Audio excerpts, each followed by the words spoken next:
अस्सलाम वालेकुम। मेरा नाम फरहान है और मैं वुहान यूनिवर्सिटी ऑफ टेक्नोलॉजी में पीएचडी का तालिब इल्म हूँ। मैं वुहान चाइना से आपसे मुखातिब हूँ। आज आप इस वीडियो का मकसद कुछ चीज़ें आपसे शेयर करना है जो हमने इस लॉकडाउन में एक्सपीरियंस की और जिस तरह से हमने इसको टैकल किया। वो इसलिए ज़रूरी है कि पाकिस्तान में लोग इस चीज़ को इतना सीरियस नहीं ले रहे जितनी इस चीज़ को सीरियस लेने की ज़रूरत है। यहाँ पर मैं दो मिथ्स इसके बारे में क्लियर करना चाहता हूँ। पहली तो शायद पाकिस्तान में लोगों के जहन में ये है कि गर्म मौसम में ये नहीं फैलता, जो कि रियलिटी नहीं है। गर्म मौसम इसके स्प्रेड को स्लो जरूर कर देता है, लेकिन इसके स्प्रेड को बिल्कुल खत्म नहीं कर सकता या वायरस को किल नहीं कर सकता। इसकी वाज़ेह मिसाल ये है कि ऑस्ट्रेलिया में और गल्फ कंट्रीज में जहां पर इस वक्त अच्छी खासी गर्मी है, वहां भी ये स्प्रेड हो रहा है। तो पहले तो ये चीज मत सोचें कि ये गर्म मौसम से मर जाएगा। दूसरी बात ये कि हम ये समझ रहे हैं कि मोर्टेलिटी रेट इसका सिर्फ 2 से 2.5% है, तो इतने तो आम फ्लू से भी लोग मर जाते हैं और बुखार से भी मर जाते हैं, तो इसको इतना सीरियस लेने की जरूरत नहीं है। लेकिन हम ये भूल जाते हैं कि इसमें जितना पैसा और जितनी एफर्ट्स चाइना ने इन्वेस्ट की है इस मोर्टेलिटी रेट को 2-2.5% रखने में, वो रिमार्केबल है। वो कोई भी और दुनिया का मुल्क उसका तस्वर नहीं कर सकता, और पाकिस्तान जैसा मुल्क तो बिल्कुल भी नहीं। तो ये मोर्टेलिटी रेट बड़ा इजीली 10-12-15% तक हो सकता था अगर चाइना इतनी एफर्ट ना करता। तो ये बिल्कुल भी आम नॉर्मल फ्लू नहीं है और इसको इस तरह से मत लें। अब ये कैसे फैलता है, इसकी तीन बुनियादी है। अगर आप किसी ऐसे शख्स के कांटेक्ट में आते हैं जो ऑलरेडी इन्फेक्टेड है, तो उससे आपको ये हो सकता है। दूसरा तरीका इसका ये है कि अगर मुतासरा शख्स किसी जगह के ऊपर मौजूद था और उसने वहां पर खांसी की या छींका, तो उसके जो मुंह से वो निकले, ड्रॉपलेट्स निकले, वो किसी सरफेस पे गिर गए और उस सरफेस को, उस चीज को आपने टच किया, तो वहां से ये हो सकता है। थर्ड ये कि वो ड्रॉपलेट्स जो हैं वो हवा में मुअल्लक भी रह सकते हैं कुछ अरसे तक। तो अगर किसी जगह पर एक मुतासरा शख्स गुजरा और वहां पर वो छींक गया या खांसी की, तो वहां पर आपको ये प्रॉब्लम हो सकती है। अगर आप वहां पर ये गुजरते हैं तो आप उन ड्रॉपलेट्स को कैच कर सकते हैं। अब बात यह है कि इससे कैसे बचा जाए। सबसे पहली चीज जरूरी तो मास्क। हमारे पाकिस्तान में शायद इस चीज को एक लोगों ने मजाक बना लिया है कि जी मास्क पहनने का मतलब पता नहीं क्या है। तो सबसे जो इफेक्टिव इसका तरीकाकार है वो तो यह है कि जी आप मास्क पहने। दूसरा, हाथ अपने बार बार धोएं, अपने आप को सैनिटाइज करें। प्लस पानी पिए, गर्म पानी फ्रीक्वेंटली जितना ज्यादा हो सके। सिप करें, ज्यादा एक दफा में गिलास ना पिए, 1-2 घूंट काफी है, लेकिन फ्रीक्वेंटली पिए और बच्चों को खासतौर पे बार बार पिलाएं। अपने गले को खुश्क ना होने दें, क्योंकि ये बेसिकली आपके गले में घर बनाता है और वहां से स्प्रेड करता है। तो अपने गले को किसी भी तरीके से मॉइस्ट रखें, उसको खुश्क ना होने दें। अब जो स्नीजिंग है, जब आप नॉर्मल कोल्ड फ्लू में भी स्नीजिंग होती है, तो आप अपनी एल्बो यूज करें बजाय कि अपने हाथों की। और ये चीज बच्चों को भी सिखाएं कि एल्बो यूज करनी है, एल्बो में स्नीज करना है, हाथों में नहीं करना है। क्योंकि हाथ आप अनइंटेंशनली अपनी आंखों को, नाक को या मुंह को लगा सकते हैं। ये रुकना इस चीज से। आपने अपने मुंह को गैर जरूरी तौर पे टच नहीं करना, और स्पेशली अगर आपने मास्क पहना हुआ है तो अपने मास्क को आपने टच नहीं करना।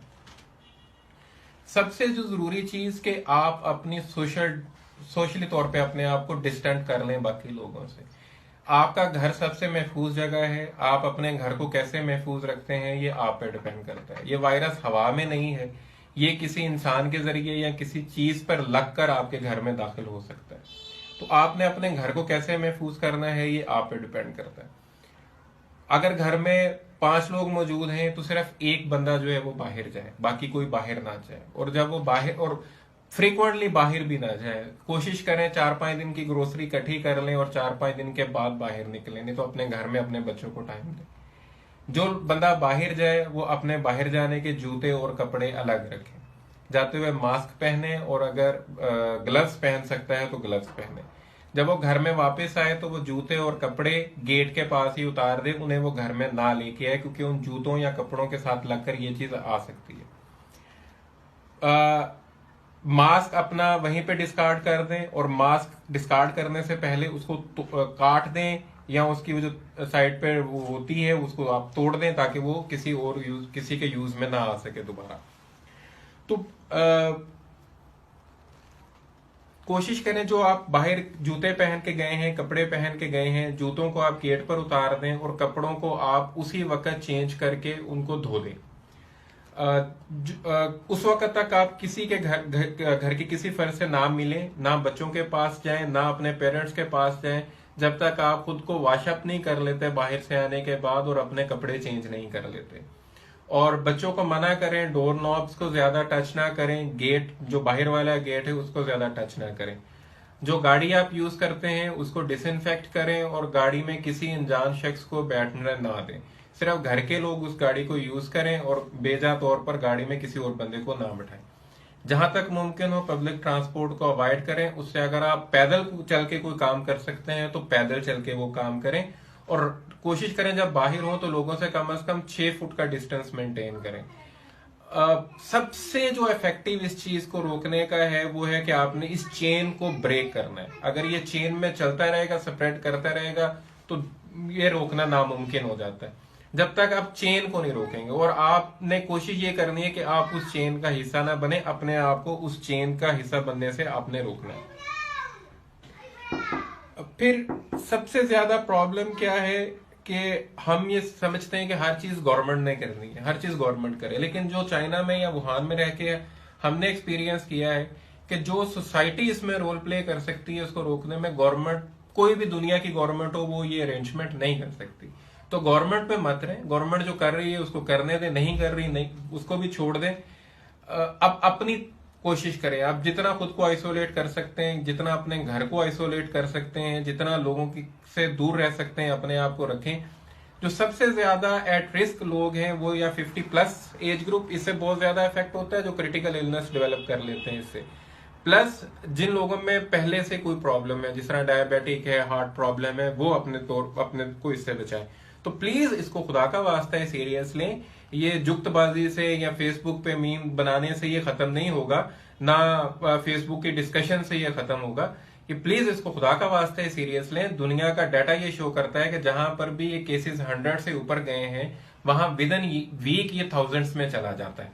तो प्लीज इसको सीरियस लें और अपनी जो लाइफस्टाइल है और हैबिट्स हैं उसको चेंज करें ताकि इसके स्प्रेड को रोका जा सके। नहीं तो अदरवाइज ये इतना प्रॉब्लमेटिक बन जाएगा कि आप लोग उसका तसव्वुर भी नहीं कर सकते। बहुत शुक्रिया।